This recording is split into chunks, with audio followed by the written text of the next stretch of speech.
Like, none of the pundits will talk about this at all. Like, doubt he'll even get one vote except the one that I have now convinced myself to cast for him. I'm like, oh, I'm smarter than you all, actually, because Stephen Murray is actually, like, he's like the defender of the year, man. Like, you have out-pundited the pundits, Ari. Dude, You're the top pundit I'm like now. the top pundit after this. What's going on, everybody? Welcome to episode 69. Nice. Of Lobbing Scorchers. This is Ari Lillianwall. I got producer Noah here with me. And Noah, no Sounders game to talk about this week, but I think we've still got a lot of good content to lay down. How are you feeling? I'm feeling nice, Ari. I'm feeling like episode 69 is about to be the best episode we've ever had. It's a special episode. It really a special is. episode here. Like I said, folks, no Seattle Sounders game this week. They were on a bye, international break going on. We're going to talk about Ari that. was also on an international break. I was on an international break. I've been at my best friend's wedding. You were at a wedding before. We've been wedding guys. Yeah. Now we're back to our regular scheduled programming. And no Seattle Sounders game, but a lot to talk about. Like I said, we've got Decision Day coming up on Saturday. 2024 MLS regular season is wrapping up. We're going to have playoff seeding finalized. We're going to have, there's 2 spots still up for grabs in the East. In the West, there's a lot of movement that could still take place and that could affect Seattle. So we're going to talk about that. This is the first time that we've recorded since MLSsoccer.com's 22 under 22 rankings came out. Brought to you by Body Armor. Presented by Body Armor, And Heineken, Audi. Anyway, it's always a very exciting day when those rankings come out for the discourse. A lot of takes flying around. I got a ballot. I got to vote for that. Mm-hmm. So I don't have my ballot handy, but I can tell you guys pretty much where I ranked everybody and just my thoughts on what the final lists are. We're going to go through the list and give you guys our takes on how it panned out, tell you how I voted. We're going to talk some end of season awards. I also get votes for that. MVP, newcomer, young player, defender of the year. We're going to talk front runners and who we would pick for the end of season awards. So that's going to be good stuff. I think we might have some heaters there. I'm definitely gonna throw some curveballs, some outside of the box picks there. We got some other news and headlines from around the league. We're gonna preview Seattle's Decision Day matchup against Portland. Preview Decision Day in general. There's just a lot going on. I mean, is that everything? I think I just hit everything. I mean, so hopefully no game review, but still gonna be a jam-packed show. Can't wait to get into it. But before we do all that, I did want to let you all know, as always, that Lobbing Scorchers is a part of the Sounder at Heart podcast network. If you want to get the best independent Seattle soccer coverage, consider supporting us by going to sounderatheart.com/LS, sounderatheart.com/LS. Scroll down to subscribe and support to get 30 days completely free. Every sign up through our link helps support and grow this show. As always, thank you so much to all of our paid subs. We're going to pull up this list. We have one new sub to thank. I believe that brings us to 38 or 39 subs. We're going to read the names out today, but we were talking about before the show, and we do feel like we're reaching the point, Noah, where our numbers are such that reading the entire list every show might be untenable. The benchmark that we are setting for that is 40 subs. Do you know what we're at right now? We are at officially 38 subs. 38. So we need 2 more, and then we're going to change the protocol. You'll be in the 40 under 40 club. That's exactly. After that, we will still read out and thank our new subs, but probably steer clear from reading the entire list because there's too many of you now. 40 plus names, man. We spend the whole show, reading the list. But until we hit that benchmark, we're going to keep doing it. That's how much we love and appreciate you guys. Noah, read the list. Ladies and gentlemen, thank you for subscribing. We love you. Kenneth Wade, Joey Pasquinelli, David McCoy, Owen Mason, Daniel Pavato, Samuel Fow, Ian Mitchell, Christopher Smith, Norm Bontier, Thomas Martin, Greg Hoger, Chris Maley, Andy Hill, Mike Lentini, Nate Bontier, David Rodriguez, CJ and Miles Marinakis. My nephews. Mark Ottinger, Zach Heckman, David Pope, Brian Morton, Claire Berger, Robert Singh, Tyler Nakatsu, Steve Hudson, Choska, Patrick Sixton, John Hammaker, Emma Bach, Justin Walker, Jay Anders, Ryan Shane, Nathan Jones, Benjamin Dubashar, Isaac Johnson, Matthew Burns, Ryan Boone, and our new one, Brian Cho. Brian, thank you. Appreciate you.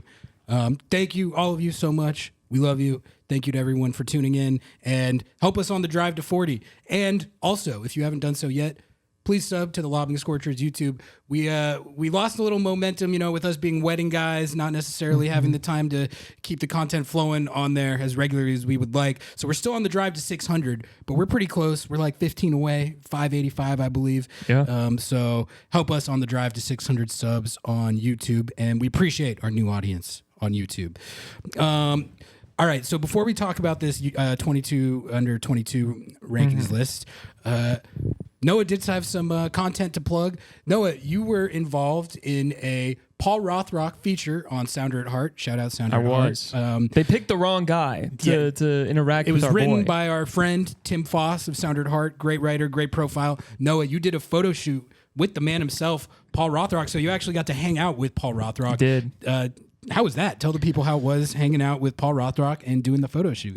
Paul is a natural. I mean, just a great guy, but a natural in front of the camera, and it was a joy and a pleasure to hang out with our boy Paul. I will say, shout out to his family who allegedly listened to us. We appreciate all of your listens, and Paul's a great guy. I will say, just as good of a person as he is a soccer player. That's good to hear. Yeah, we love Paul Rothrock. This is a Pod Rothrock. Yeah, and we love to hear that the Rothrocks like to tune in. That honestly doesn't surprise me because about 60 to 65% of the content on this show is Paul Rothrock related. Which that's not really we just go wherever the content takes us. And Paul Rothrock, he's been delivering it all season. But shout out to the Rothrocks, and shout out to Paul Rothrock for being a good photo shoot subject for Noah, and a great profile by Tim Foss. Go read it on Sounder at Heart right now. Yeah. We'll link it in the description. Link in the description.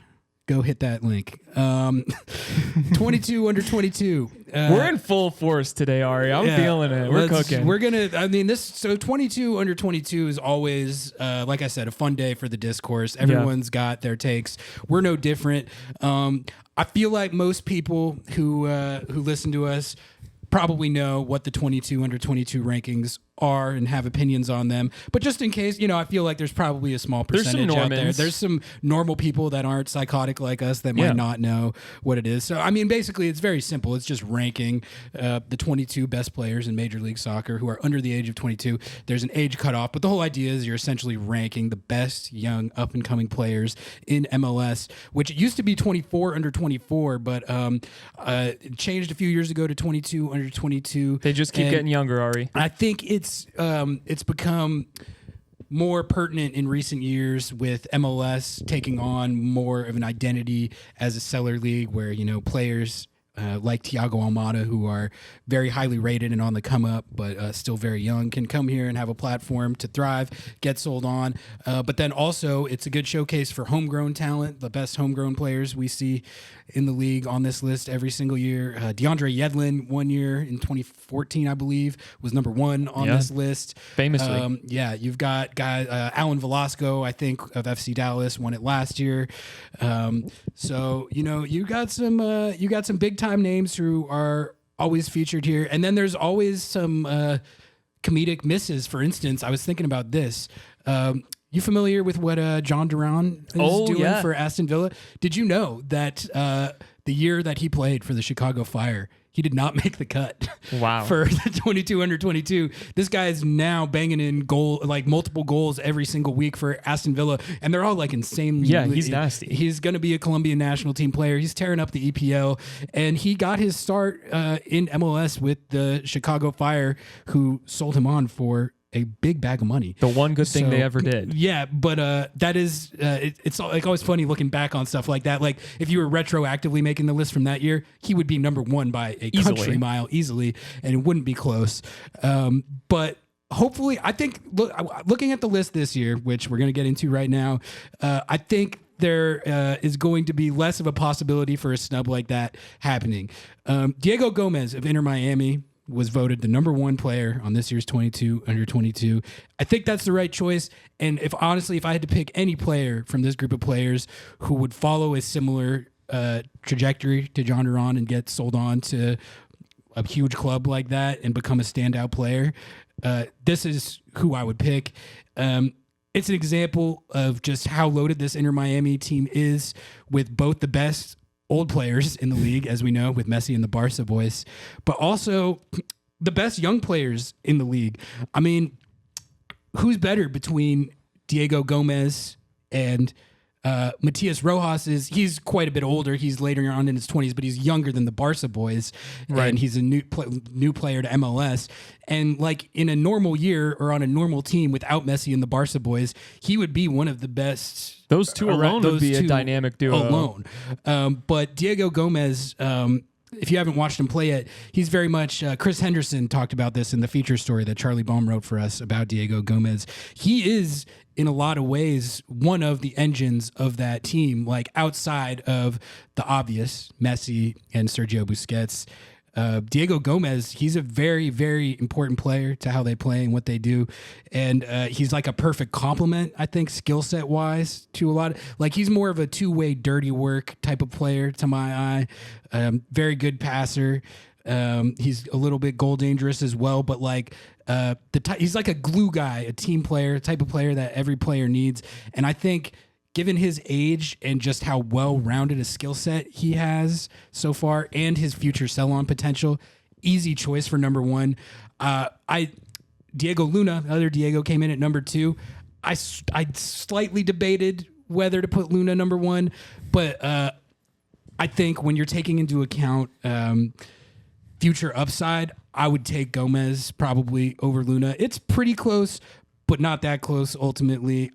As far as the number 1 goes, I don't think there's any other choice. Yeah, I mean, I think that's the fun part with this list is that it is as much of like a wish. You're guessing. You're like, this is as much about vibes as it is about actual raw talent. You know, like Diego Gomez, in my mind, like vibes wise, has such a higher upside potential. But is he playing out of his mind light years ahead of Diego Luna?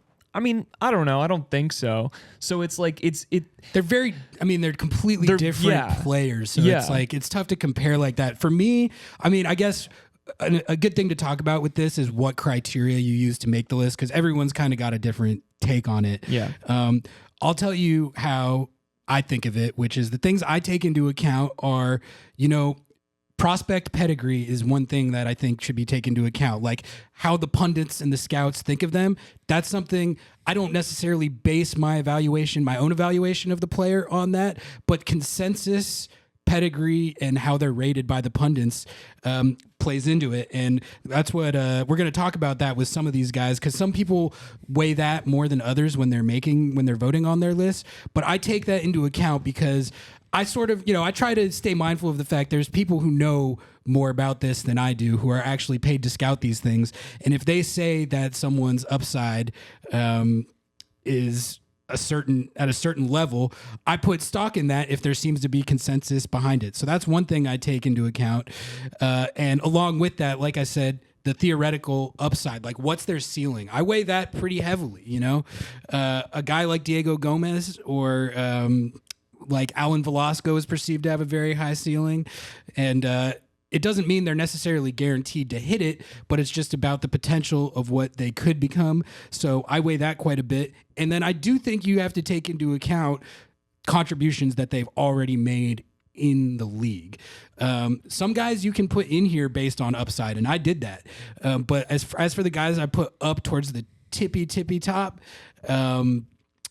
I like to put guys that actually have a fair amount of minutes under their belt, and ideally some like tangible production that they've already showed that they can do in MLS. So just looking at the list of the first few guys on here, Diego Gomez, very key player for Inter Miami this year.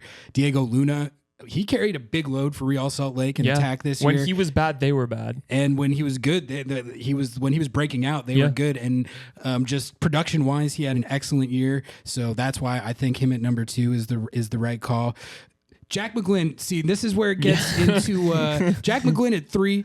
All right, we've touted the Philly Union Academy quite a bit on this show. We respect. We're believers. We're believers. We respect what they've done for youth development, and I think I'll even say I'm a Jack McGlynn believer. I'm a Jack McGlynn believer. He absolutely bammed on the Sounders this year. He's got a wand of a left foot, excellent set pieces, pretty good two-way player. It seems like hard worker.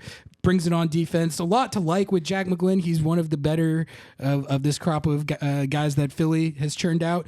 I think he's a little overrated to be at number 3 here. Yeah. There are guys that I would put. That's like the first disagreement I have with the final rankings. Yeah. Is I would put Jack McGlynn high. He's certainly on the list. 3 seems very high. Brian Gutierrez at 4, I might even rank above Jack McGlynn. I think what he's done with Chicago has been very impressive in terms of being asked to carry a big load for them as an 18, 19-year-old and running the offense and putting up the type of production that he is. He has not like performed like an elite number 10, but I got to say, like, I've been impressed with Brian Gutierrez, like dating back to last year on a bad Fire team. Being asked to carry as much of the load as he is. I don't think he's like a build your whole attack around him type of player, but I think he's showing that he's above average to potentially very, very good and productive MLS attacker, which for a homegrown player, that's a great outcome for them. I mean, right. Brian Gutierrez has 6-2, right? What did he have last year, though? I feel like he had a better year last year. Let's dive into this. But I feel like I think he did have a better year last year. But even with that, like it's a Chicago Fire team. I think they've scored 40 goals total or something. Like it's a tough situation for him and Chris Brady, who also is on this list.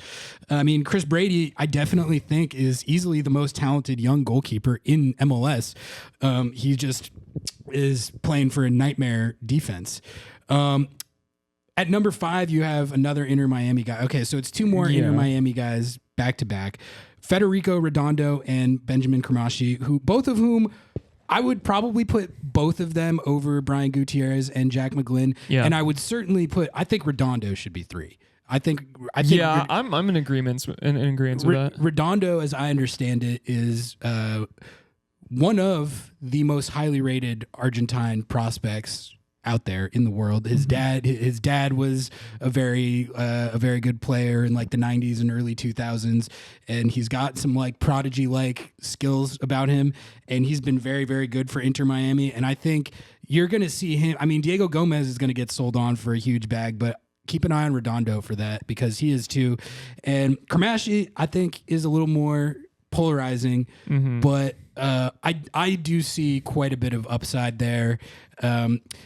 He's been playing with Messi, and I'm sure learning quite a lot. Imagine being 18 or 19 years old and getting to play with Messi. I got to imagine that's making him a lot better. But also, I think Cremaschi is very talented, and I see why he's ranked this high.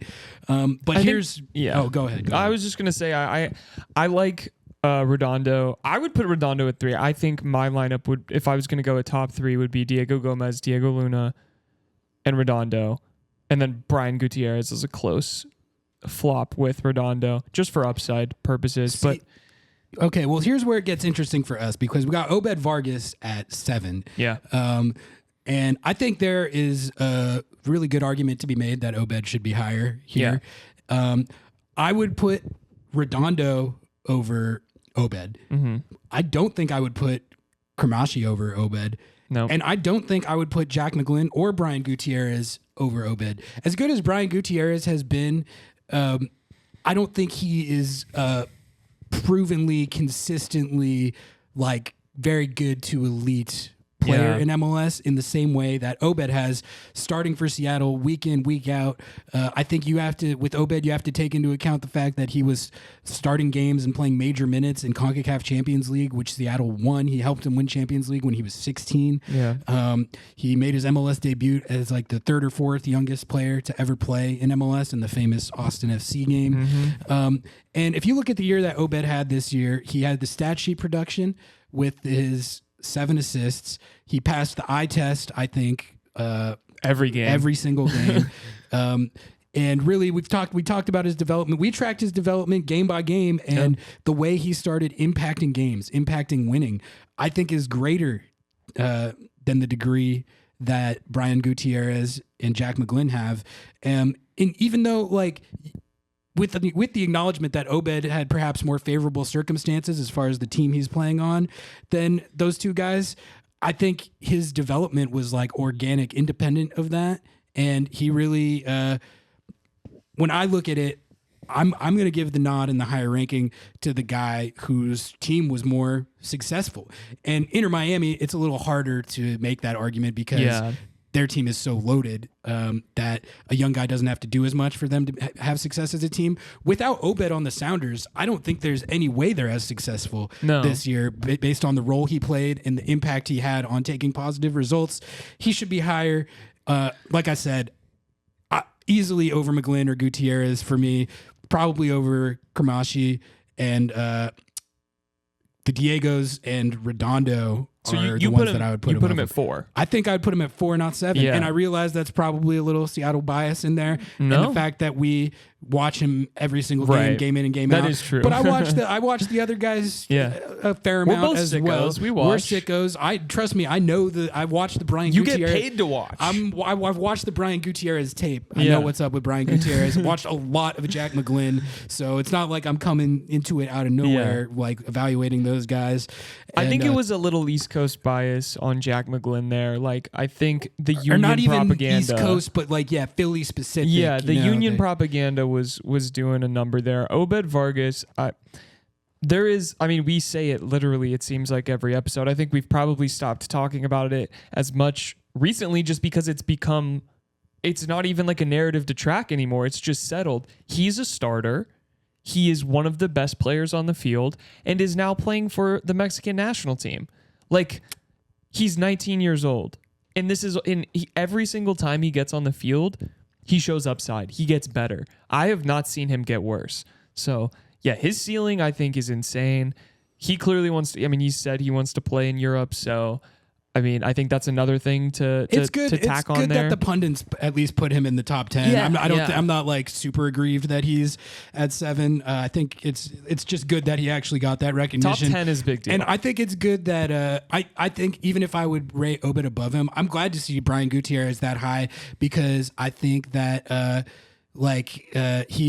a lot of how good he's been has been overshadowed by how bad the Chicago Fire are, and it really shouldn't be. Like, he deserves the sort of prospect pedigree that he's been given based on how he's played these last couple of years. Yeah, and I will say, like, Benja Kramashi last year was number 2, so he's dropped quite a bit in these rankings. Usurped by 2 guys on his own team. Right. And Brian Gutierrez was number 5 last year. So he moved up one. Okay, interesting. All right. Well, as we work our rest of the way through this list here, I'll just give you some other players who I think I like or maybe think should have been higher and stuff like that. Yeah. You got Quinn Sullivan coming in at 8 right behind Obed. I think is it just I rate Quinn Sullivan over Jack McGlynn?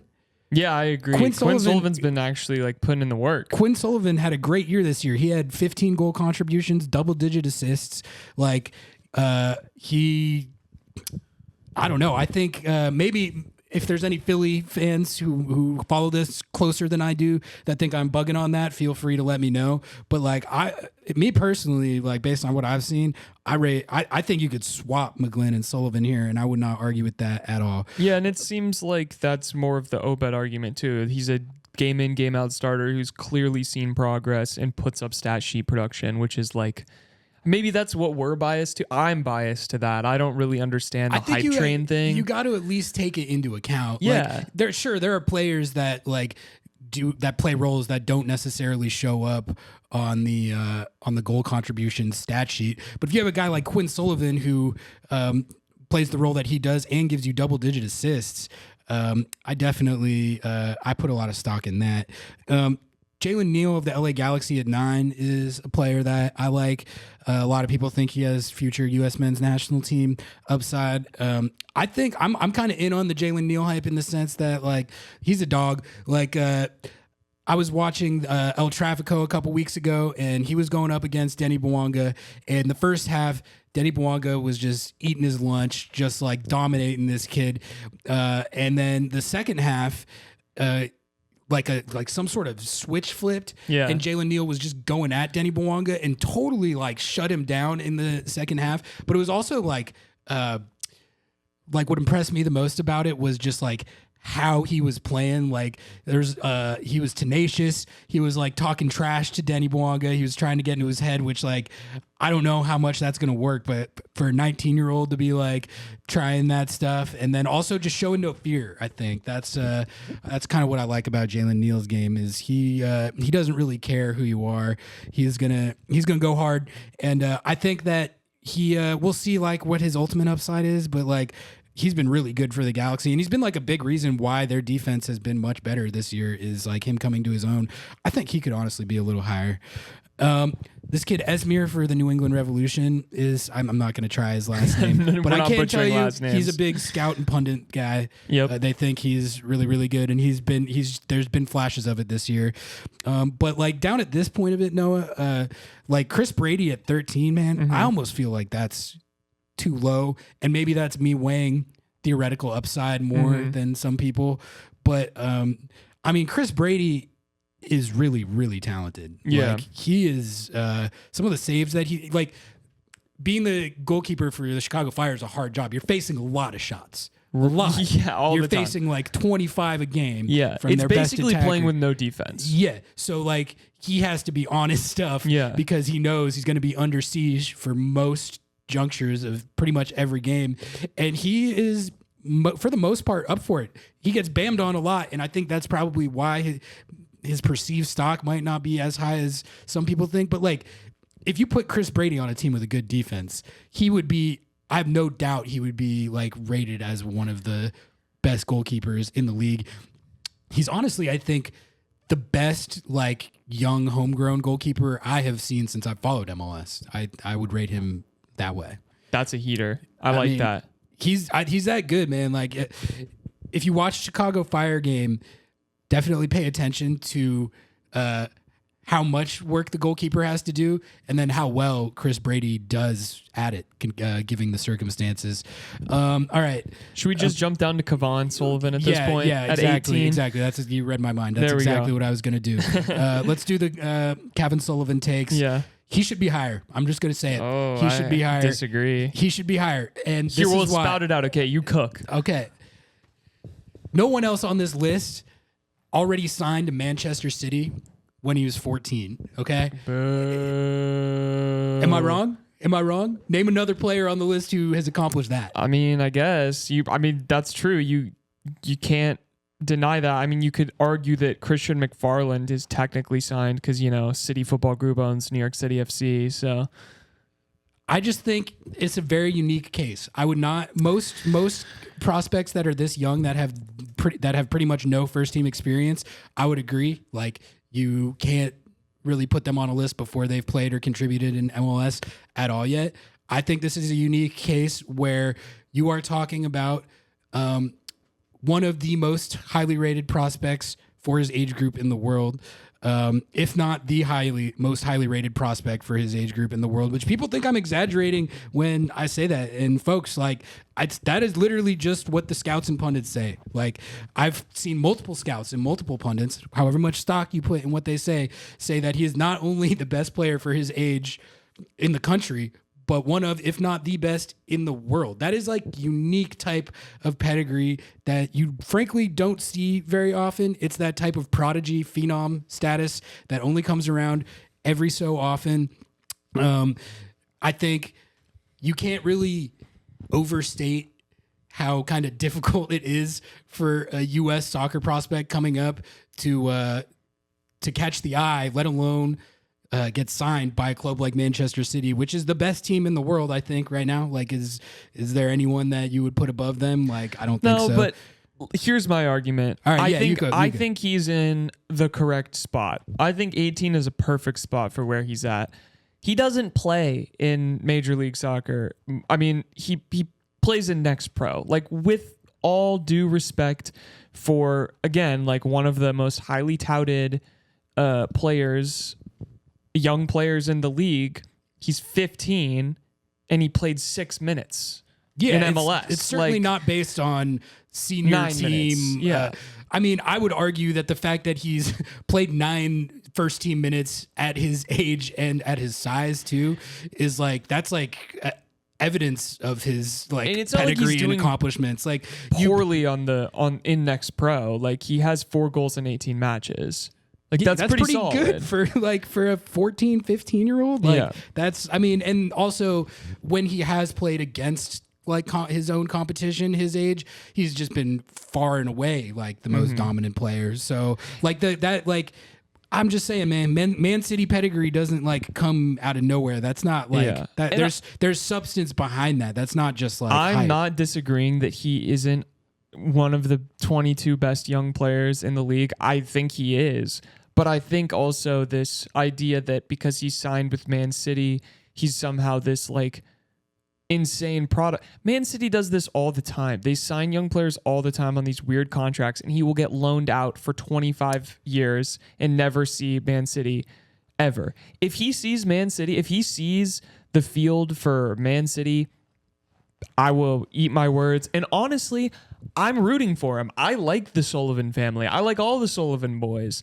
You're just trying to pump the brakes on the hype train, exactly. and I'm trying to drive the hype train. We're just in different points with that because like I really do think he could be a good player, but I do think it's incredibly unrealistic. And I love Tom Bogues, one of my favorite pundits out there. Shout out Tom Bogues. He had him above Obed Vargas in his rankings, and there was a lot of people who had him there. They were like had him in the top 10. It depends how I just disagree. Yeah. I cannot agree with that. It just depends your criteria, because if you were doing this list like purely on upside and potential, I think he would have to be. But I disagree because I think Obed Vargas has just as much upside and potential to be successful in his long-term career than Cavan Sullivan does, because they essentially started their careers around the same time. Obed was one of the youngest players when he came in, right? But he's actually seen consistent minutes, has trophies to his name, has big competitions to his name, and has been in a system and progressed in a way that is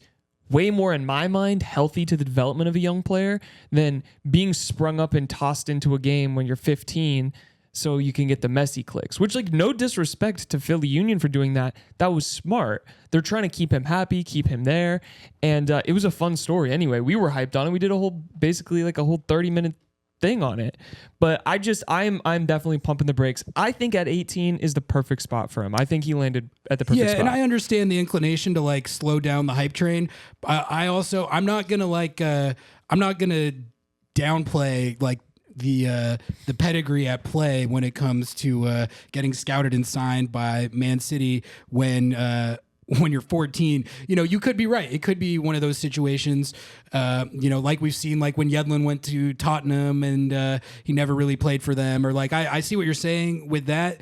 I would be pretty surprised if Cavan Sullivan didn't follow like at least a similar trajectory to like a Pulisic or a Weston McKennie or U.S. men's national team prospects of that ilk that have played for the likes of, Pulisic has been on Chelsea. He's played a long time for Borussia Dortmund, Inter Milan. So, like, I don't know if Cavan Sullivan's going to reach that height, but he certainly has the potential to. And there's just, like, even on this list, like, I don't know how many players there are that have that potential. I think Diego Gomez has the potential to go play for clubs like that, and not just go play for clubs like that, but like excel is kind of the criteria that I'm thinking of. Like Gomez could, Redondo could for sure, but like past those Inter Miami guys, like it feels. It's just a very inexact science, and you never know what's going to happen. So, we don't know what's going to happen with Cavan Sullivan either. But like, I personally, I put a lot of stock in how much, not just the fact that he's one of the highest rated prospects in the world right now, but like how much higher he seems to be rated than everyone else his age. And like I said, like I'm basing that not off my evaluation, just what I've heard and read. And then also like, I've watched the highlights on YouTube and stuff, and he's pretty nasty with it. So we'll see what happens. It's going to be fun to track, but I think there's a good argument that he could have been higher. And really it's, like I said, it comes down to criteria, upside versus like contributions that you've already made. So I don't mind guys that have played more than him and contributed more being ranked higher, but he's got as much upside as anybody on here. I feel confident in saying that.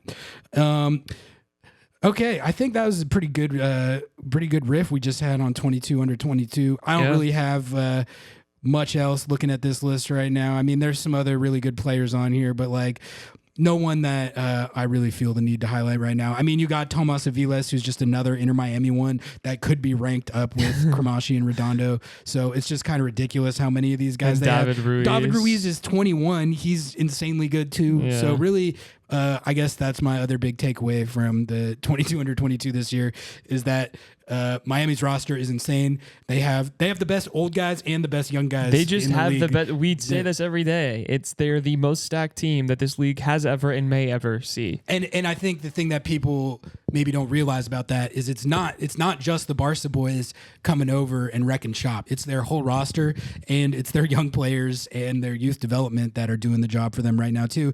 That's how you end up one game away from breaking the MLS points record, Noah. That's how that happens. It's wild. I think that's the total takeaway from this. If I was going to say anything, is like if there's a winner, it's Inter Miami.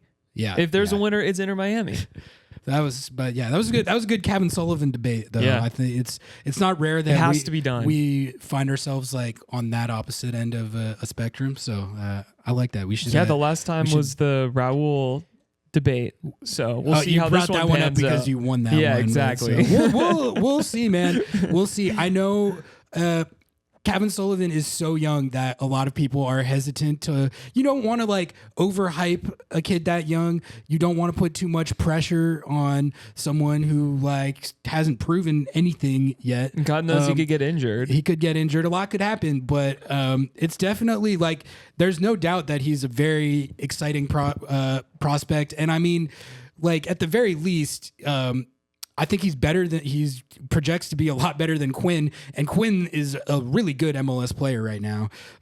So I'm excited to see where it goes. All right, let's do our end of season awards. Woo! That sound fun? Woo! We're gonna talk about MVP, Newcomer of the Year, Young Player of the Year, Defender of the Year, Goalkeeper of the Year, Comeback Player of the Year, Coach of the Year. That's the full ballot, I believe. So, all right, what I did, Noah, as you can see here, I wrote out who I looked at the list of nominees, wrote out who I thought were the front runners. I have my picks among these. Me too. So for every category, I'm going to read out like who I think are the front runners. You can add, if I missed anybody, you can add a name, but I think I have roughly like, it's both who I think the pundits are considering and like who I would want to consider. You have to read it out in like the award show announcement voice though. Like first up for MVP. Yeah, exactly. We have, I don't think I'm going to do that for every category. It'd be a good bit.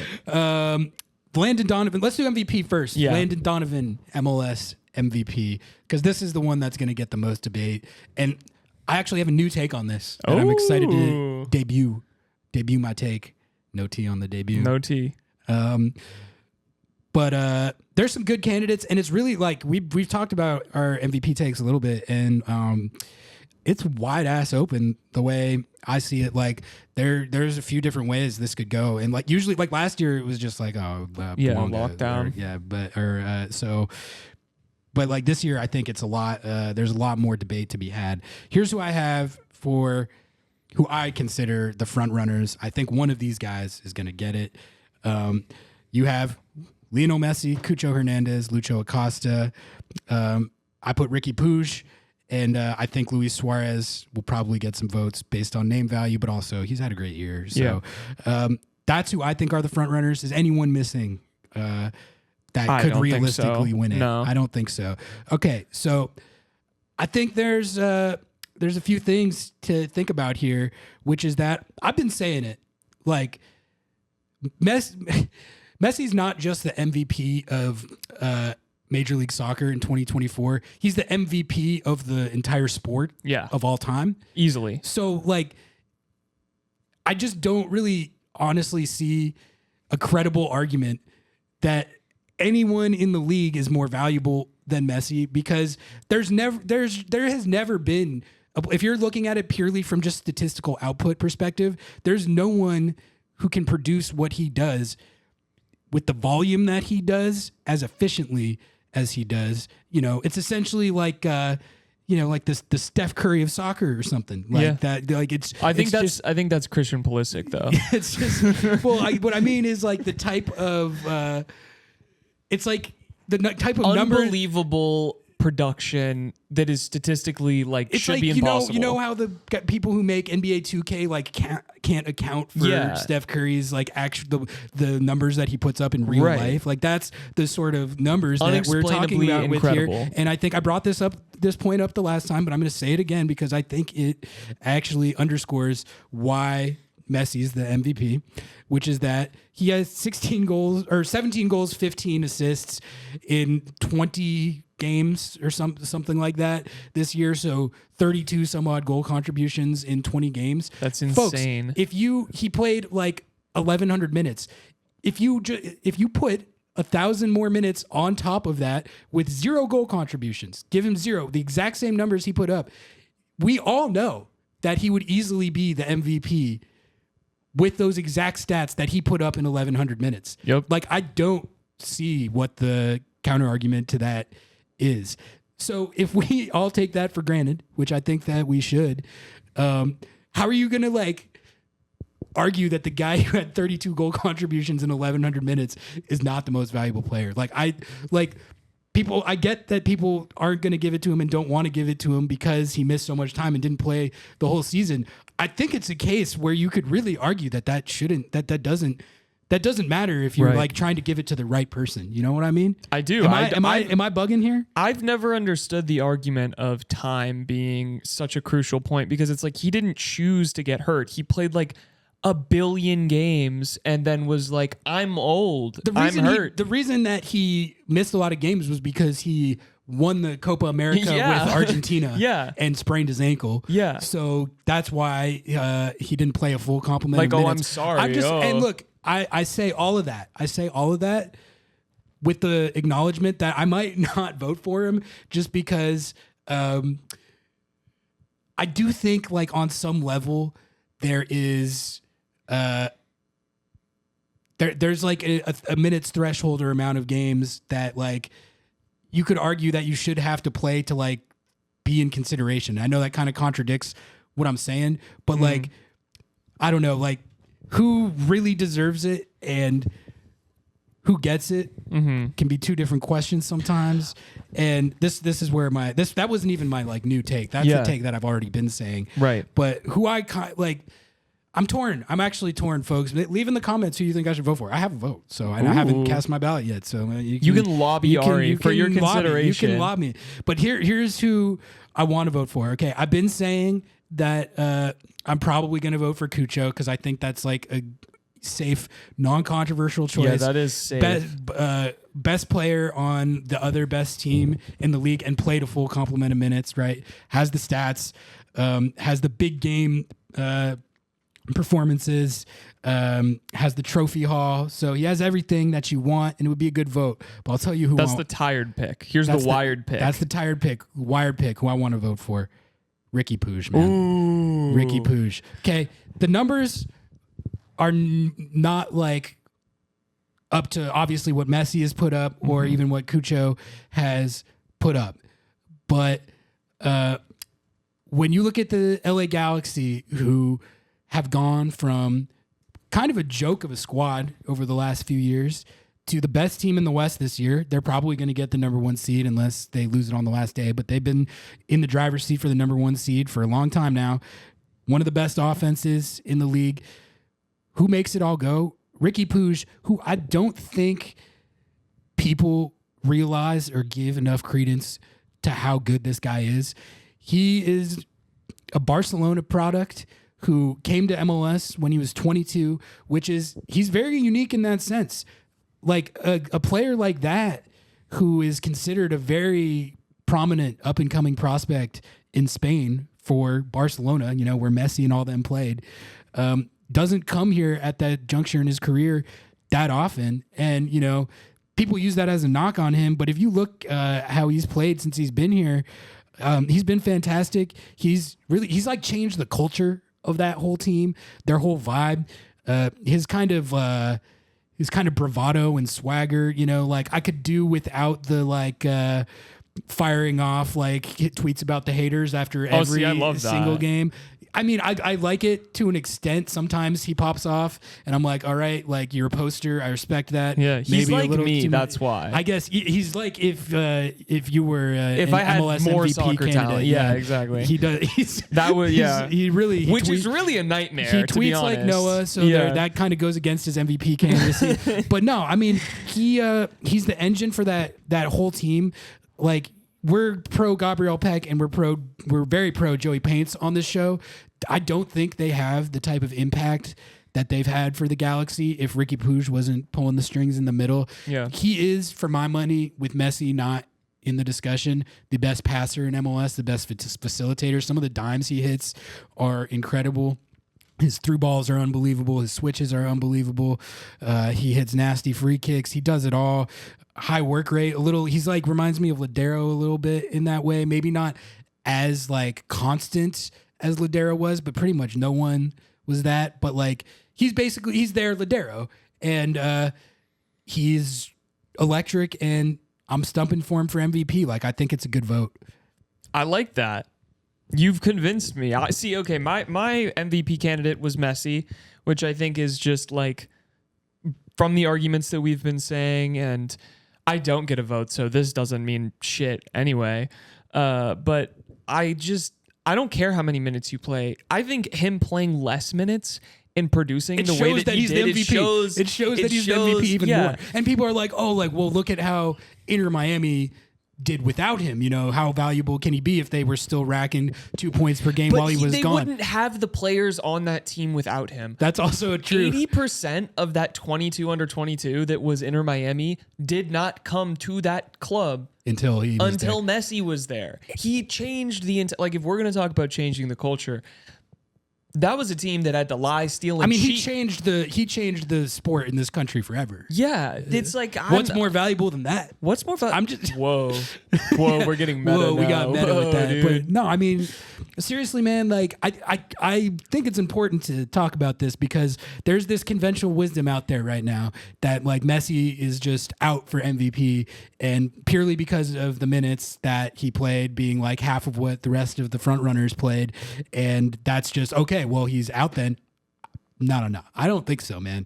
I think, like you said, if anything, I think the fact that he has the numbers that he does, which are just as good as Cucho, Lucho, and Ricky Puig, that shows how much far and away better he is than anyone else, not just in MLS, but who's ever played the game. It was funny. This is a side tangent, but this wedding I was just at, I was talking to people who are soccer fans, but like are like, they're normals. They're normal. So they're like, they have the classic like anti MLS takes, like retirement league. Yeah. Any older player who goes to MLS, it's because they're washed type stuff. Correct. Stuff that we've been hearing for the last 15 years. Really about the league. But like he was asking me at one point, he was like, I mean, you think Messi could still hack it in Europe? Like it seems like he moved to MLS just because like he couldn't hang anymore. Brother, he just won Copa America. He just won Copa America. Like he's still like the best player for Argentina, but also do you think the best player of all time could still hack it in Europe? Like, what are we talking about? He had a 2020 season for PSG right before he came here. So, like, I mean, that's a whole, like, separate argument, not even worth dignifying. I'm just saying, like, if we're talking about the best, most valuable player in the league right now, it's like not even close, man. No. And in fact, going through this right now and talking about it, I'm pretty sure I'm going to vote for him. Pretty sure I'm going to vote for him. And I stand on it. Like, I don't, like you said, I don't care about 1,100 minutes. If anything, that strengthens this take. I think that there's this like idea in all of these voting categories that people make up reasons to like, they want to be smarter than they come off. They want to seem like they're smarter than everyone else. So they're like, well, I'm not voting for Messi because actually the minutes requirement.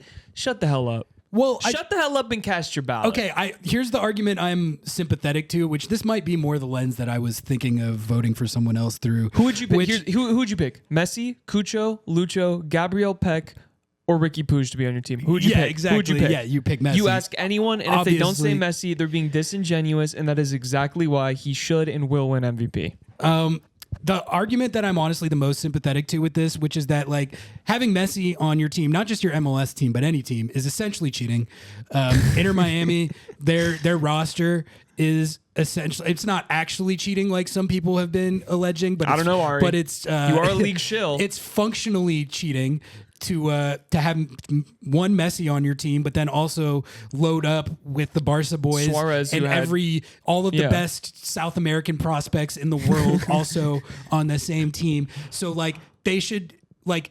They're just on this level that should just be discounted from like normal discussions about like the regular teams in this league and like the awards and stuff. Like, but that just shows you more why Messi should be MVP because of what he built. No, I agree with that. But if someone told me I'm not voting, because how often do I dish a take on this show and I have to be like, well, Inter Miami and Messi are not included in this debate every time. Yeah. So like if someone uses that as their rationale to not vote for him, I could see that. And I think that's sort of how I was thinking of it when I was trying to rationalize voting for Cucho or Ricky Puig.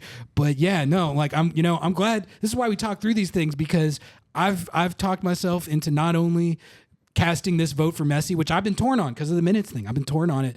I feel convicted in this, man. Like, see, this is what I'm here for, to be the devil on your shoulder. I mean, it shouldn't be. That should be the safe take. That should be the safe take. Like, it's pundit brain, Ari. What are we talking about with anyone else? Brain. You know, it is pundit brain. Hey, if you're, we're gonna move on to the rest of the categories. But if you're like anti Messi for MVP, dish. Tell me I'm wrong. Tell me we're wrong. Like I don't see it though. Like I think I have to vote for him. And Ari will read those comments. So. I do read them all, unfortunately. Newcomer, I think this one's pretty straightforward to me. I've got Gabriel Peck, but a couple other guys that I think have good shouts. I like this one, Hannes Wolf from NYCFC. Put up like Leo Chu stats this year, but he has been like a pretty reliable key player for NYCFC, and like he impacted team success. Yeah. And as much as you can at Yankee Stadium. And it seems like he's got a lot of upside. So I think that was kind of like a fun little dark horse that I was looking at the list of nominees, and I was like, that kid actually... He's actually solid. He's actually solid. Another one who doesn't have enough games or minutes, but I think would have a case if he had come earlier is Kelvin Yeboah from Minnesota United. This is just a guy to keep an eye on in general. Like he's just been banging in goals ever since he got there. Oh man, I want him on Seattle. Don't you want him on Seattle? I would love him. I wanted Ricky Puig on Seattle when he was out of contract. I was like, this is the perfect Nico Ladero replacement. That would have been, man. That would have been.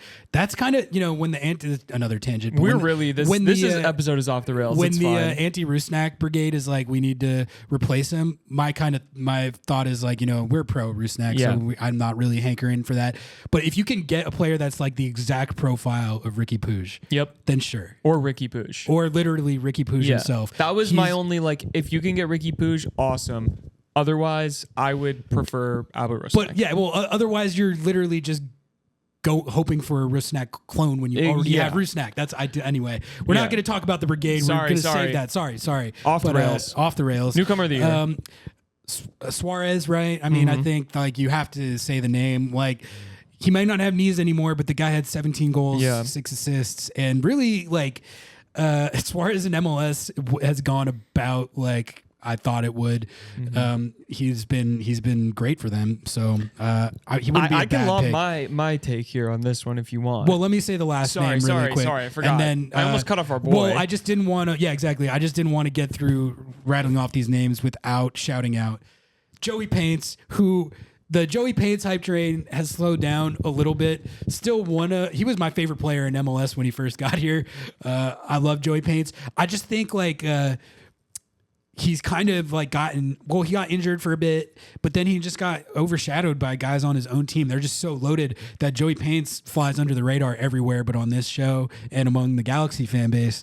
This is a Galaxy podcast. It's a Galaxy podcast, and it's really, people say it's a Galaxy podcast. It's not a Galaxy podcast. It's a Joey Paints exactly. podcast. And Ricky Pooch and Gabriel Peck. But like honestly, if I'm predicting who I think is going to win Newcomer and who I think should, I don't really think you can go wrong with Gabriel Peck. He had better numbers than Joey Paints this year, and really just. I mean, man, like honestly, that whole band of three when they're firing is crazy to watch. But Gabriel Peck, he brings the end product. He brings like the power, the speed. Him and Joey Paints both.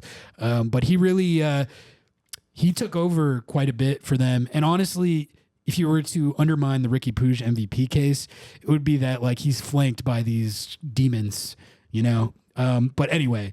I did want to shout out Joey Paints. Noah, who's your newcomer? My newcomer of the year might surprise some of you because of my early takes. I called him Jello knees. I called him worthless. I called him he'll never do anything in this. A lot of people said that, to be fair, yeah.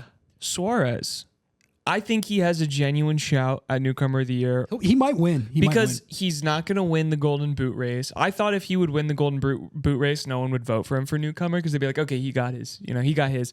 But it's like it's hard to not reward him for what he did because he did come in, struggled initially a little bit, but really didn't.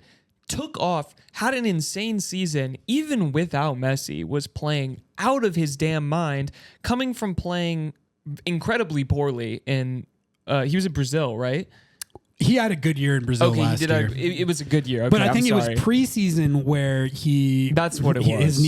His knees looked shot, and everybody was like, "Can this guy make it through a full season?" Which is what I like. I think it's a good story. I think it's a good, like, he put up the stats, he did the thing, but also Inter Miami undermining that. I would go with Peck. Oh, okay. So you wouldn't go Suarez? No, I would pick Suarez, but I'm saying like if we're going if we're pretending that Inter Miami doesn't exist. Okay, I see. Yeah, 1A. I've said this a few times, but watching this Inter Miami team this season is really giving me my first chance to watch Messi, Sergio Busquets, Jordi Alba, and Luis Suarez like game in, game out. When they were running global soccer on those Barcelona teams for all those years, where I mean I think those are considered some of if not the best soccer teams ever assembled. Yeah, I really literally bankrupted their club. Yeah, exactly. I was not watching them game in, game out during those years. I would see the highlights, but I was not watching La Liga. I was not watching every Barcelona game. And like, you obviously know Messi is the best in the world. He's playing with all these guys that are the best in the world. But like watching this Miami team, I've really gotten to like see, okay, why are they so much better than everyone else, like on a much more detailed basis? And Suarez is one like all four of watching those guys. It's been a pleasure to watch. But Suarez, it's just very impressive. Like, I mean, this guy is probably a top 10 striker of all time. I've dished that take, and people said it was too hot. I don't think you could name 10 strikers all time that like where you could not put Suarez's name at least in there with them. So I think like we're talking about a generationally talented and productive striker. And, it's like, you know how Messi, when he stands over a free kick and you're like, he's going to make it. And then he does like a lot of the time. Suarez, it's like the same thing. Like when he's lurking around the box and the service comes in, you're like, oh, that's probably a goal. That's probably, and then he usually scores it. Yeah. Like as much as any number 9 I've watched in MLS or really any number 9 period, it's just when he has an open look, you're done. You're done. Like he very rarely he doesn't really miss sitters that often, and he's lethal from any area of the box, even outside the box, both feet. I mean, I don't have to give the scouting report on Luis Suarez, but my point is like he's like been as advertised at 37. He has over 500 career goals. Like he is. I don't care what league you're playing in. Like he ripped up the Brazilian league last year. So like it's 18 and 26 is crazy. Yeah, he's at 37 or 37. He's a beast, and I think he's a good pick for newcomer for sure. But I agree. Like I want it, and I think I'm going to vote for Peck here.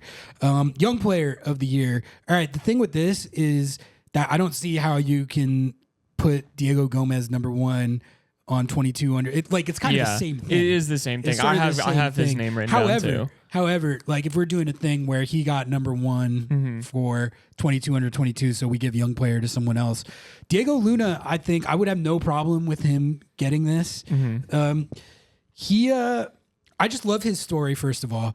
Coming up through, he started the Quakes Academy, which, but they have one. Yeah. Well, what's funny is that he is one of there's 6 really good prospects that have come up. Their homegrown system is not bad. They just none of them play for the Quakes anymore. That's right. They sold Cade Cowell but Diego Luna and there's 3 or 4 other names of guys that have come up through their system who just for whatever reason never played or don't play for their first team.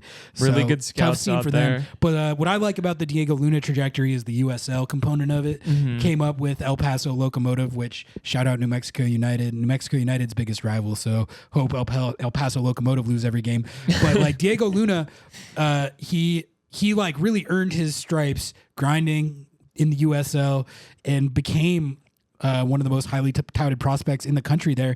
And savvy signing by Real Salt Lake, Kurt Schmid, first of all. He was a very hyped prospect when he was getting signed. I was like, I think whatever MLS team does this is going to cook on this, even though it's an unconventional path. Not a lot of big-time MLS prospects come up through the USL like that. Diego Luna did, and he balled out this year. He had 7 goals, 12 assists, very talented facilitator, and really carried their offense in large part for very long stretches of this season at age 20. You know?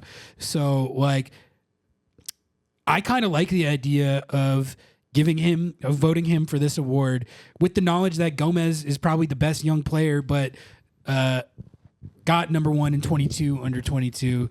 And Diego Luna deserves shine for the path he's taken and the season that he's had. Yeah, no, I don't even have any arguments with that. I think you laid that out perfectly. We can probably just move on to... I mean, other names, Jack McGlynn, Obed, Chris Brady, but... I can give a little... I think this debate's all about the Diegos for me, at least. Yeah, I can give a little, Obed argument, but I don't even think that anyone will listen, because it's he's just not... It's not going to get it. He's not going to get it. The pundits would never do that. They would never do that. They would never do it for us. And if we're being real, I think the Diegos, I would rate them slightly ahead of Obed for... I just think Gomez's impact was bigger than Obed's. And I think upside comes into play here too, where at least, I don't know, you might rate Obed's upside up with Gomez's, but I think the general pundit and scout consensus is that Gomez's ceiling is higher. Whether you agree with that or not, I don't know. I don't think pundits tend to rate defensive midfielders highly anyway. I just don't think, especially when you're young, players in those kind of positions don't really get rated and touted as bigger prospects when you're not in those more star roles. Defender of the year. I've got some heaters here, but I did want to say I noticed a kind of interesting trend with the Defender of the Year discourse this year, which is that Defender of the Year pretty much always goes to a CB. It's basically the best center back award. That's why Aaron Long and Walker Zimmerman usually win it. But Walker Zimmerman was injured this year, and Aaron Long is in the discussion again. But I've seen a lot of Steven Morea dumb take propaganda out there. Yeah, it is propaganda. It is. So you're against a fullback getting it. I'm not against it. See. I was kind of unsure how I felt about it. And I was like, that kind of... my thing is they got to be a two-way player. It can't be like a Brad Smith profile where they're really good going forward and rack a lot of assists, but aren't very good on... It's Defender of the Year, which is why I think the CB criteria is usually what people default to. But Steven Morea, one of this Columbus team's superpowers is how good their fullbacks are in attack, and it's why you went and saw them go get DeJuan Jones. That's their type of fullback.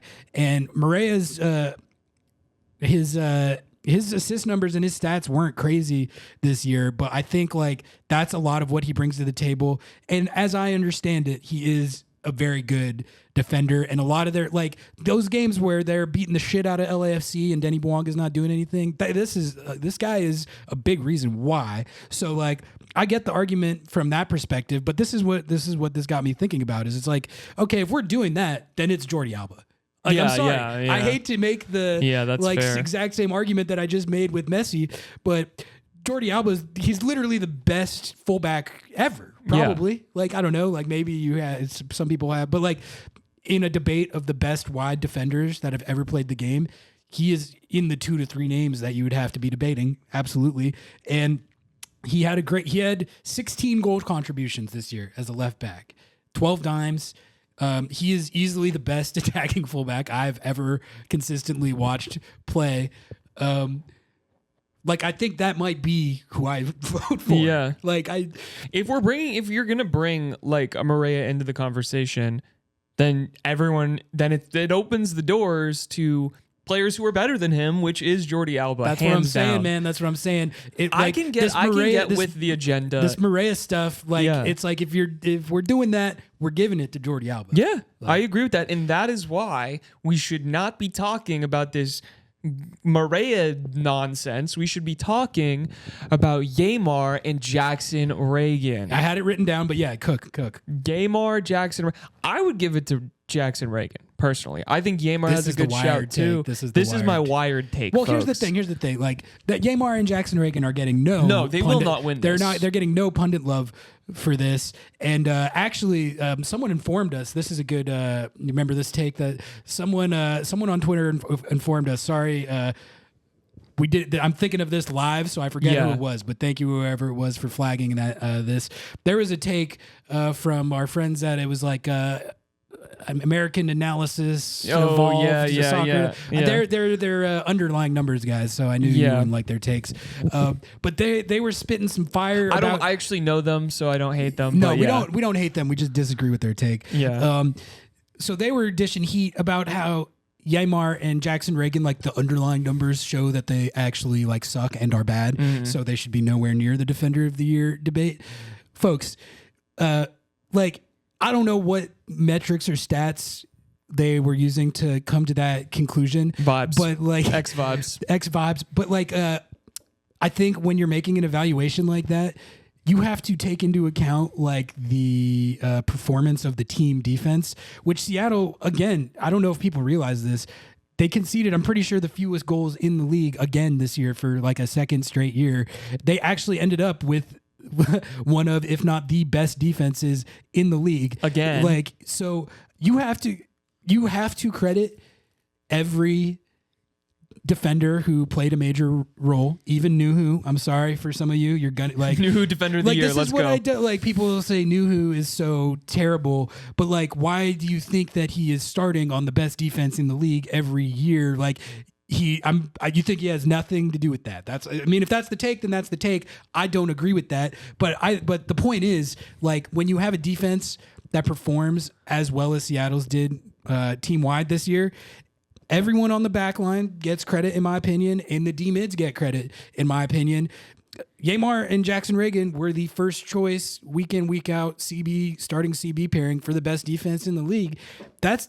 Both of them at least have an argument. The devil's advocate would be, I think Jackson Reagan had a stretch of the season where his form dipped a little bit. So Defender of the Year, part of my criteria is like dominant front to back. I don't know if Jackson Reagan really did that. Although I will say at the end of the year, he got in great form and started scoring like a bunch of goals. Mm-hmm. So that's an argument in the pro column. But if you were to devil's advocate the Jackson Reagan candidacy, I think it would be based on consistency.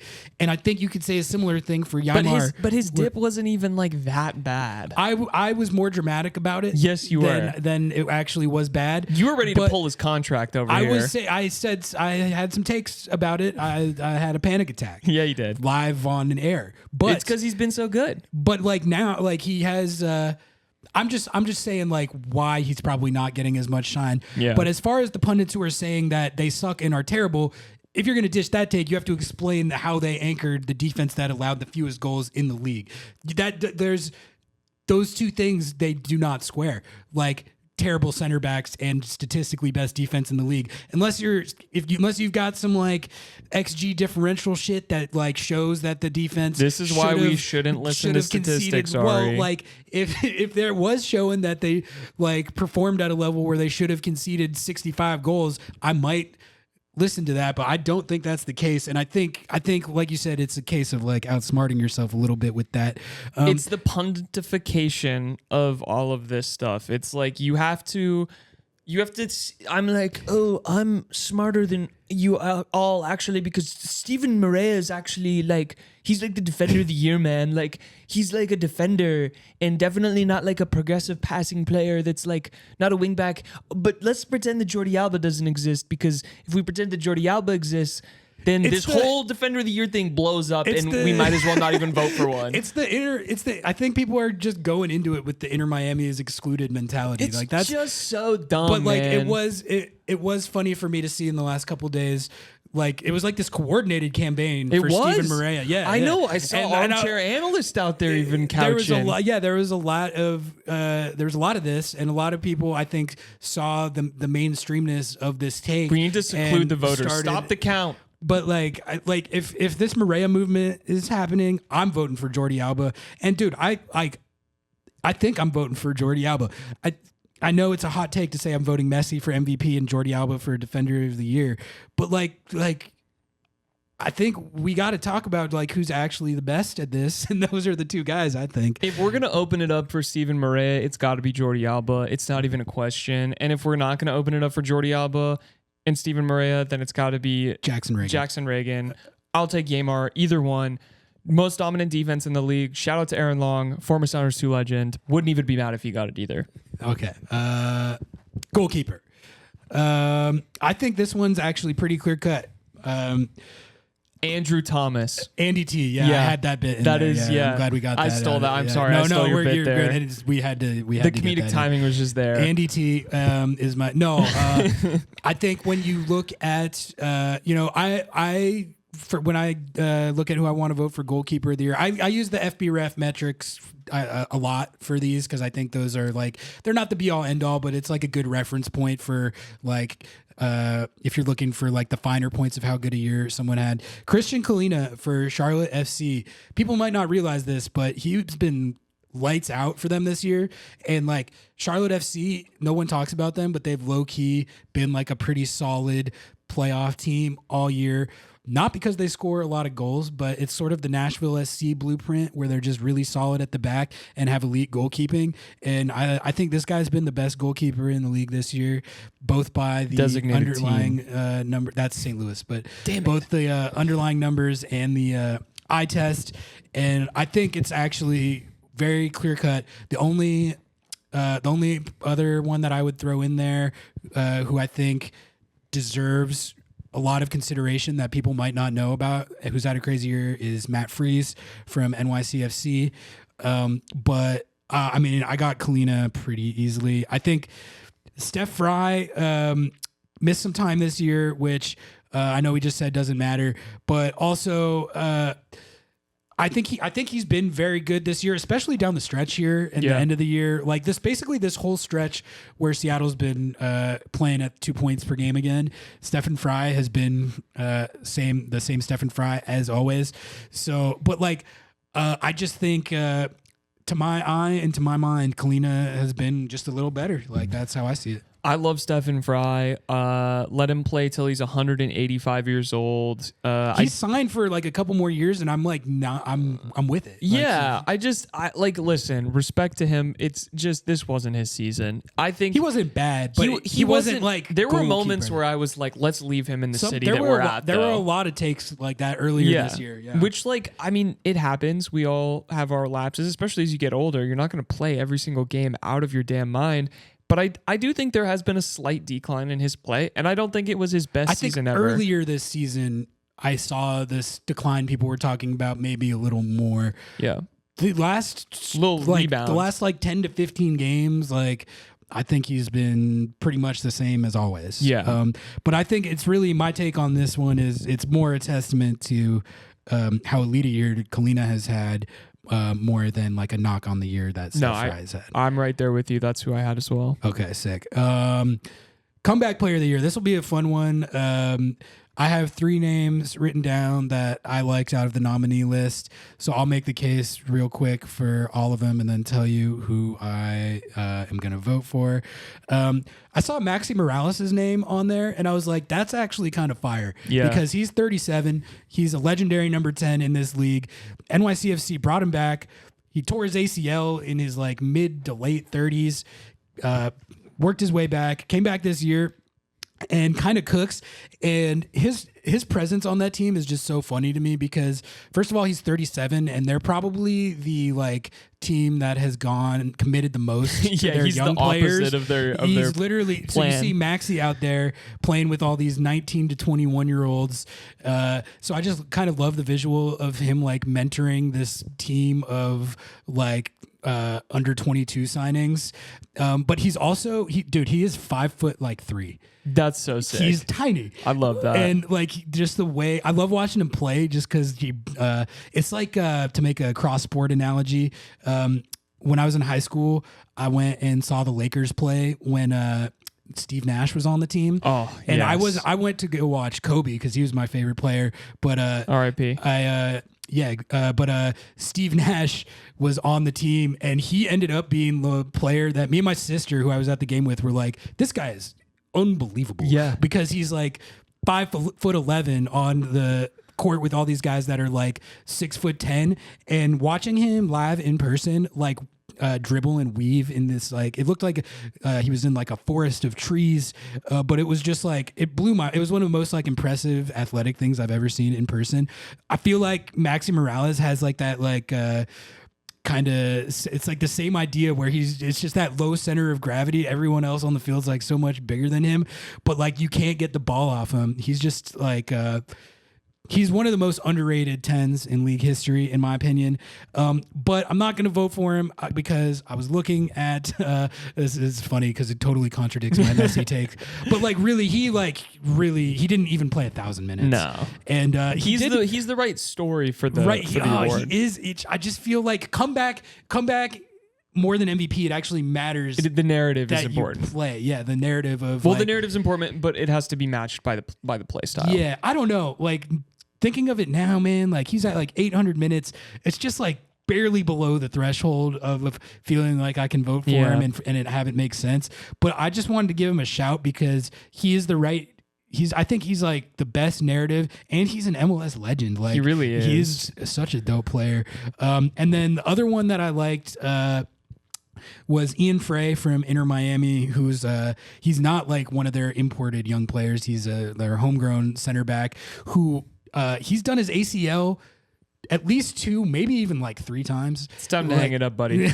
Well, so that's what you would think. But this year he came back, and I'm going to look up exactly how much he played, but I know that he scored at least 2 goals from his center back spot and was like getting some minutes for them.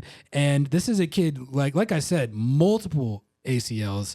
And like I remember when he did it last year at the beginning of the season, it was so sad, man. Like it was one of those things where it was his first game back after rehabbing an ACL, and he did the other ACL in the first game back. The other one. Like, what are the odds of that?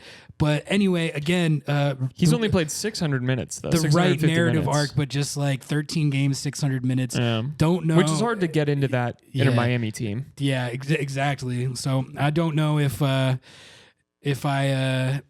can vote for him with less minutes than Maxi, but I'll just tell you who I'm actually going to vote for. I think I'm going to go with Lewis Morgan from the Red Bulls. He had, I think, multiple injuries last year, or at least like one really bad one.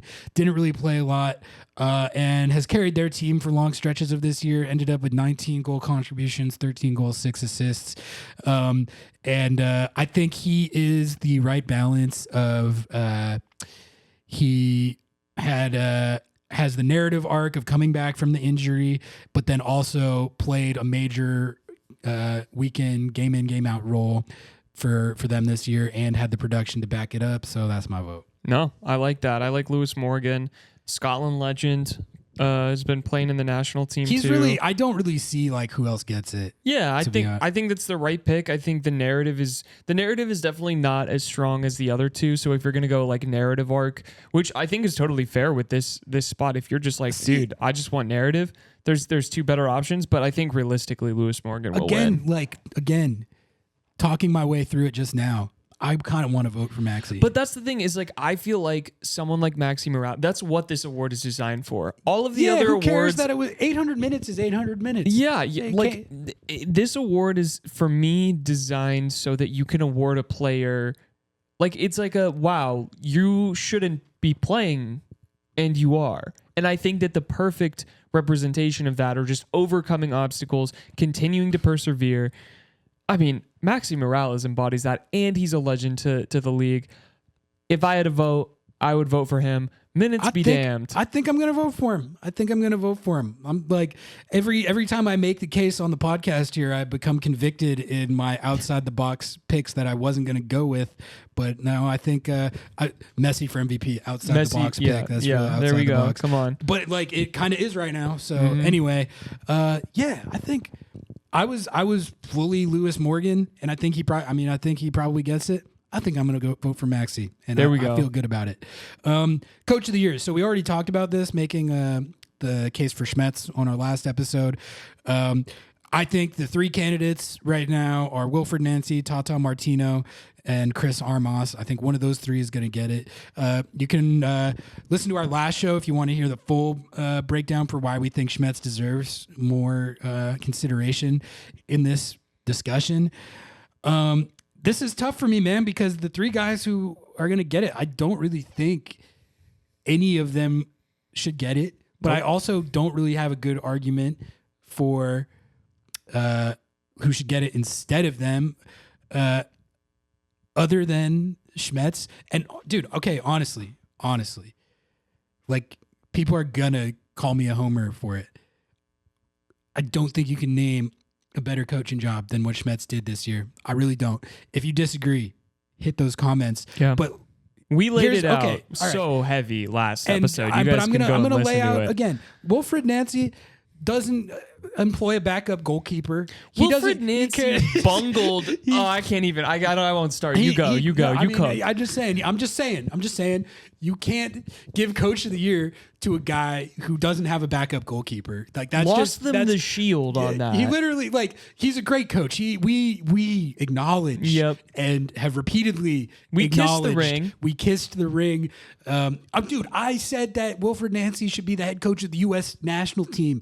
I put that out there for the bots. Okay, and then he didn't have a backup goalkeeper, fumbled the shield. The entire city of Columbus now doesn't like Lobbing Scorchers. Nope. There is that element at play here. Yeah. It's not personal. It's personal for me.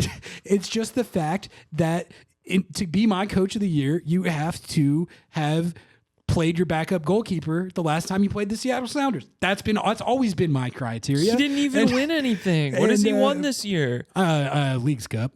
Oh man! Wow, what an accomplishment. Cup last year, but that's last year. That's last year. I mean, they're not the best team. They bungled. They completely shit the bed at the we CCC are final. Holding a grudge over this, but I stand by that, and that is the case against Wilfred Nancy. And I think there's a lot of weight to that. Okay, regardless of what you think about Wilfred Nancy, if you like him or not, you can't legitimately tell me that he was a better coach than Tata Martino.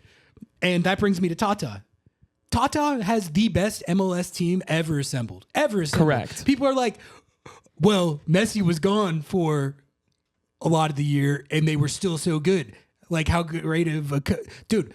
I could coach that Inter Miami team without Messi to the Shield. I really think that I could. Yeah. Like, a lot would go into that. But I think that once the dust settled, I'll be data analytics, okay? Once the players accepted that I had been hired for some reason and we had talked it out, I think I could at least get them in contention to the Shield. Yeah. I'm just saying you'd at least make the playoffs. It was not that sick of a coaching job. It just really was not. Like, their team without Messi was that good because it's the most loaded MLS roster of all time. I don't agree with giving Coach of the Year to a guy that I don't think the loadedness of the roster necessarily in itself should be taken into account. But everyone else is doing that for every other award. So why not Coach of the Year? But it's also it's literally the best roster of all time. It is. It's the best roster of all time. The whole point of this though is you have to take into account the roster. You're a coach. If you underperform your good roster, you're never going to be in contention. But apparently, if you overperform with a dog shit roster, you are in contention. Chris Armas. Anyway, continue. I'm sorry. So yeah, that brings us to Chris Armas, who I think is probably going to get it, and I think I might. I'm gonna vote for Schmetz. I think I'm gonna vote for Schmetz. I'm talking through these candidates right now. I'm gonna vote for Schmetz. Chris Armas. Okay. He has a good case in the sense that this award, it usually does not go to a coach like Tata or Wilfred Nancy, frankly. It usually goes to a coach like this who takes over a smaller market team or a team that doesn't have any expectations, that was bad last year, and turns them to respectability. It's like who had the best bad team that we all thought was going to be bad, but then turned out to be respectable award. That's what this award is a lot of the time. And I think Chris Armas is the one who fits that criteria because the Rapids were awful last year. They were bottom of the West last year. And Chris Armas comes in. He took a lot of heat from the pundits and the fan base. They said that this was a terrible hire. He took a lot of criticism for his tenure at Toronto FC and honestly dating back to his time coaching the Red Bulls. And he came in and was like, everyone thinks it's a bad hire, but we got Georgi Mihailovic, we got Zach Steffen, who wasn't even that good of a signing, and a few other it was a pretty big roster makeover that the front office brass and Chris Armas did, and the Rapids had a pretty good year. My thing is okay, they had a pretty good year, but compared to what? They were not that good. They were at 1.5 something points per game, 1.52, which is solid, but +2 GD. They gave up 57 goals, so not a good defense at all. I think there's a little bit of fraudulence going on, which is not even to take away from the fact that they had a very good, impressive turnaround year, and their trajectory, I think, is positive right now. I just don't think if the Rapids were Shield contending, then I'd be easy. Or even top 3 in the West. Yeah, Western Conference basement to 1.9 points per game. Armas beasted that. Mm-hmm. They've lost 4 and 5. They were not that good that he should be such a shoo-in for this. Yeah. Dude, the answer is Schmetz. Schmetz is the one whose team could end up winless in what was it? They didn't win. Terrible start. Yeah. But also, God, his case is just, it's frustrating because it's so good. It's so much better. And it's narratively better. It's narratively and substantively, it's such a better case than any of these three guys. The coaching acumen that it took for him to start running this team with Paul Rothrock starting and Jordan Morris as the 9 instead of Raul Ruidiaz. The season after you move on from the greatest player in club history, Nico Lodeiro, you're building the offense around a new number 10, which did not work early in the season. It was not working until the coaching staff, Schmetz and the coaching staff, made the adjustment to make Jordan the full-time 9, okay, to start Paul Rothrock. Starting Paul Rothrock, we've talked a lot about Paul Rothrock on this show. That content does not get delivered if the staff... He should win Coach of the Year based on that, period. Yeah, exactly. You, as a coach, the conviction that you have to have in your ability to evaluate and just the belief that you're showing in the player, for him to give Paul Rothrock the platform to do what he's done this year. Name me another coach that's had a similar hit like that, man. I'm getting worked up because why I was getting worked up last episode, none of the pundits will talk about this at all. I doubt he'll even get one vote except the one that I have now convinced myself to cast for him. The thing is, I wasn't going to do it because everyone would just call me a homer. But I look at these things as objectively as I can. If Wilfred, Tata, or Chris Armas honestly had a better case, I would vote for him. I'm not voting Rusnak for MVP. I'm not voting I'm not voting Ymar or Reagan for Defender of the Year. And we track coaches on this podcast famously. Yeah. Oh, yeah. We don't have a blazing hot press conference this week. Sorry about that. It was a bye week, but we'll be back with that after decision day. Schmetz is the coach of the year. I'm voting for him. So just to run down my ballot, you can tell me what you think of this ballot. MVP. I'm voting Messi. Don't care about his minutes. I feel convicted in that. Not going to change my mind. I just decided that 10 minutes ago. Hell yes. Newcomer, Gabriel Peck. Young player, Diego Luna. Defender of the year, Jordi Alba, not Steven Morea. Let's go. Goalkeeper, Christian Colina. Comeback, Maxi Morales. Changed that, made that decision, committing to that. Coach, Brian Schmetzer. Changed my mind there too. Committing to that. That's my ballot. I love that. I love that ballot. I think it's kind of heat. I like it. I think you have out pundited the pundits, Ari. Dude, you're the top pundit. I'm like now. the top pundit after this. That was some insane punditry that I just laid down. You guys literally just had to sit through, and we are at an hour and 30 minutes now. You just sat through the mind. You just went through the mind. Are of we Ari, at an Lily, hour and 30? God, yeah. We've just been cooking. All right, we should probably wrap this up then. But before we get out of here, I did want to just shout out some of the best decision day matchups. There's going to be a lot of movement going on, but I think the big things to keep an eye on that we've at least been talking about this week are who gets the last two spots in the East, right? It's going to be either DC United, Montreal, Philadelphia and Atlanta are still technically alive, so that's going to be fun to track who gets in there. And then seeding in the West, Seattle could be 3 or 4, so we'll be tracking what happens with that. But then it's a logjam below that. Vancouver or Portland will be duking it out for the wild card spots. And I think what's kind of nice about this decision day is Seattle's seeding, there's whether they're going to be 3 or 4, but I want to be Portland. Yeah, like that's but it's also like regardless of what happens in Seattle's game against Portland, it's a lot of like you can sit back and kind of watch the bottom feeders fight it out and like don't have to like which we thought we were going to have to be earlier in the season. Exactly. Like there's a point this season where we expected, I think, this team to be in that situation. So it's nice to see them up in the top 4, solidified in the top 4, and really playing for 3 or 4 is a much better situation to be in than duking it out at 8 or 9. The Portland Timbers, we're not going to do an in-depth preview because we're running low on time. You can go listen to Nos Audietes. They did a long one. Listen to Nos Audietes, but my nutshell scouting report on them is a very good offense led by an MVP caliber player. Forgot to put him on the ballots. Evander. He has a good shout, but I'm not going to give it to him. He's not going to win it, but he is a very good player. But they love to get bammed on. Yep. Their defense, not good. Really, if you want goals, they're happy to give them to you. So Seattle's going to have to capitalize on that. And then the last thing that we did want to note is shout out Obed Vargas for making his El Tri debut, his first appearance for Mexico's senior national team. We're not the biggest El Tri fans on this show.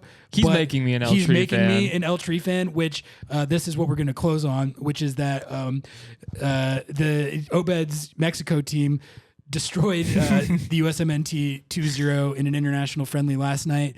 And I am at the point where the vibes around this team have deteriorated enough, even with Pochettino coming in, that I'm fully on board with where I think you've been with this team for a while, which is taking joy in the comedy of their struggles and shortcomings. I still am a fan of the team and root for them, but I couldn't help last night respecting the comedy of what was taking place, and really just I'm kind of as much as it low key does pay me to say it, I'm a little on the bandwagon that this player pool is kind of fraudulent. It's a little fraudulent. We will dig into this more. Let's do a bonus episode. If you're a subscriber to Sounder at Heart, we'll put it on the private feed. Oh, okay. So sounderatheart.com/LS, subscribe and support. Private feed. We'll do a bonus episode. First bonus ep in Lobbing Scorchers history. Yeah. This is what happens when we cook too much. We are going to call it right there for episode 69. I did not realize we had went that long, but honestly, I think it's sick that we laid down 90 minutes on a week where there was no Sounders game. And really, it was legitimately beneficial for me to talk through the end of season awards ballot. I literally changed 3 of my votes after talking through the cases for all the candidates, and I think I came to the right decisions on these. So appreciate you going through that with us, and I think it was all around a pretty good discussion. But anyway, we're gonna call it right there. We are going to see you after decision day, unless we do this bonus pod first. We'll do a midweek. Who knows? We'll figure. See when we'll keep you posted on that. But like, comment, subscribe, write us a review. Share with all of the candidates. Share with your favorite pundit who voted for the end of season awards. We'll see you for episode 70. Until next time, we out. Peace.